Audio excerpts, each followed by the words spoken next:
குழந்தைய பெற்று புதர்ல போட்டுருவாங்க. ஒரு குழந்தை அழுந்துட்டு இருந்துச்சு புதர்ல, போய் பார்த்தனா எறும்பு ஃபுல்லா மொச்சிட்டு இருக்கு. எறும்பு, கட்டெரும்பு மொச்சி சாப்பிட்டு இருக்கு. ஏதோ ஒரு நாய் வந்து சைடுல கடிச்சிருக்கு, இந்த கையை கடிச்சிருச்சு. குழந்தைய எடுத்து கழுவி எடுத்துட்டு வந்து பாதுகாத்து வளர்க்க வெளிநாட்டுக்கு அந்த போட்டோவை வெளிநாட்டுக்கு அனுப்பி வைக்கிறாங்க. வெளிநாட்டுல ஒரு மிஷினரி, அதாவது ஒரு மனுஷன், மிஷினரின்னு ஒரு வித்தியாசமான வார்த்தை, அவனும் மனுஷன் தான், வெள்ளத்தோளுடைய மனுஷன் சொல்லிக்கலாமா, வெள்ளத்தோல் இருக்கிற ஒரு மனுஷன். இப்ப என்ன பண்ணிடுறா, பரிதாபப்பட்டு அந்த குழந்தைய தத்தெடுத்துக்கிறா. மாசம் மாசம் நான் இந்த காசு அனுப்புறேன். பிளட் பேங்க்ல போய் பிளட்டை கொடுக்கலான்னு பார்த்தா இனிமேல் நாங்க எடுக்க மாட்டோம்னு சொல்லிட்டாங்க. அதனால என்னால இனிமேல் இந்த பிள்ளைக்கு ஸ்பான்சர் பண்ண முடியாதுன்னு எழுதியிருந்தாரு. அப்ப அவர் எப்படி ஸ்பான்சர் பண்ண? இந்த இந்தியாக்குள்ள இப்படிதான் படிப்பறிவு வந்துச்சு, மருத்துவம் வந்துச்சு, சுகாதாரம் வந்துச்சு, கட்டடம் வந்துச்சு, பள்ளிக்கூடம் வந்துருச்சு, இதெல்லாம் வந்துச்சு. இதெல்லாம் சும்மா வரல, எவனோ ஒருத்தனுடைய ரத்தத்துல இருந்து வந்துச்சு. அப்படிதான் எழுப்புதல் உண்டாக்குச்சு. கிறிஸ்தவர்கள்னாலே ஒரே ஒரு அடையாளம் தான். கிறிஸ்தவர்கள்னாலே என்ன அடையாளம்? கொடுப்பவர்கள் என்ற அர்த்தம். கொடுக்கணும், கொடுத்தா தான் அவனுக்கு பேர் கிறிஸ்தவன்.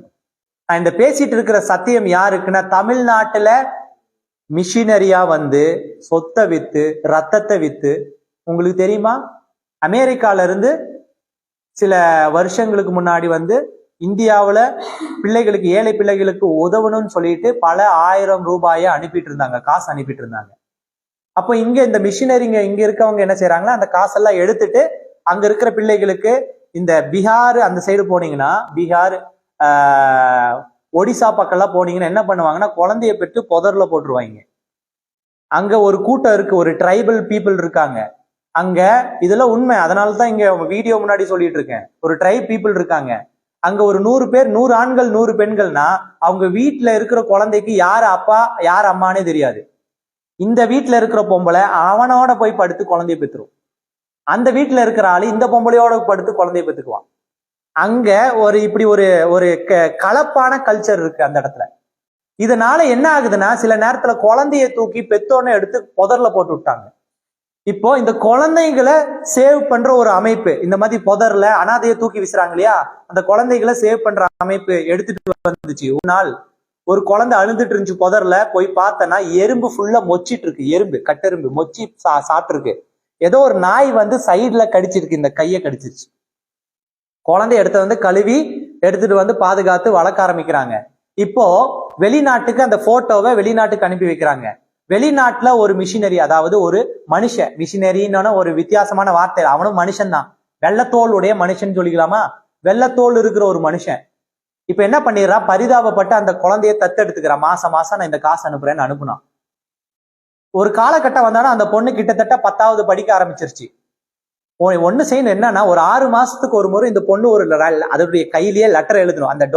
அந்த டொனேஷன் பண்றவங்களுக்கு, ஸ்பான்சருக்கு லெட்டர் எழுதி அனுப்பணும்.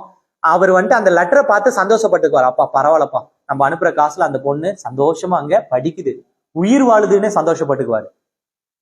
ஒரு நாள் அவர் இடத்துல இருந்து ஒரு லெட்டர் வந்துச்சு, கடைசியா ஒரு பணத்தை வச்சு அனுப்பியிருக்காரு. ரெகுலரா ஃபார் எக்ஸாம்பிள் $1000 அனுப்புனா அன்னைக்கு மட்டும் $500 $200 அனுப்பியிருக்காரு. அனுப்பும் போது வித்தியாசமா இருந்துச்சு. அதுல அந்த லெட்டர், அவர் என்ன சொன்னார்னா, அந்த லெட்டரை எல்லாரும் முன்னாடி படிச்சு காட்டுங்க அப்படின்னு சொல்லியிருந்தாராமா.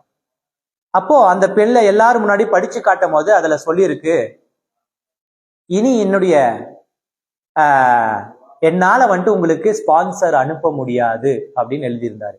அதிர்ச்சி எல்லாத்துக்கும். என்னடா இப்பதான் கொஞ்சம் வளர்ந்துச்சு பொண்ணு, ஏதாவது ஒரு நல்ல படிப்பு, ஒரு டாக்டர் ஆக்கிடலான்னு பார்த்தா இந்த ஸ்பான்சர்ல இப்படி நடக்குதே அப்படின்னு அங்க இருக்கவங்க யோசிக்கும் பொழுது அவர் சொன்னாரு, இது வரைக்கும் என்னால முடிஞ்ச அளவுக்கு அனுப்புனேன், எனக்கு வயசாயிருச்சு, எனக்கு வயசு 88, கடைசியா நான் பிளட் பேங்க்குக்கு போய் பிளட் கொடுக்கலான்னு பார்த்தா இனி உங்களுடைய சரீரத்துல இருந்து நான் பிளட்டை வாங்க மாட்டேன்னு சொல்லிட்டாங்கன்னு எழுதியிருந்தார்.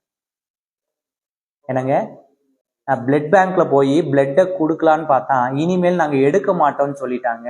அதனால என்னால இனிமேல் இந்த பிள்ளைக்கு ஸ்பான்சர் பண்ண முடியாதுன்னு எழுதியிருந்தார். அப்ப அவர் எப்படி ஸ்பான்சர் பண்ணிருப்பாரு?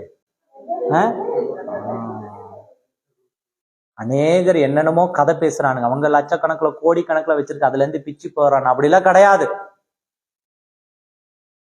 10வது படிக்கிற வரைக்கும் தன்னுடைய ரத்தத்தை கொடுத்து தான், அவன் பணக்காரன் இல்ல, சாதாரண ஒரு மனுஷன் தான். அவன் ரத்தத்தை கொடுத்து அந்த பணத்தை பணமா மாத்தி அதை டொனேஷனா இந்தியால இருக்கிற ஒரு பிள்ளைக்கு அனுப்பி வச்சிட்டான்.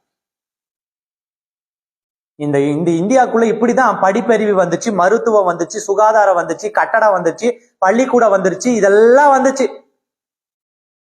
இதெல்லாம் சும்மா வரல, எவனோ ஒருத்தனுடைய ரத்தத்துல இருந்து வந்துச்சு.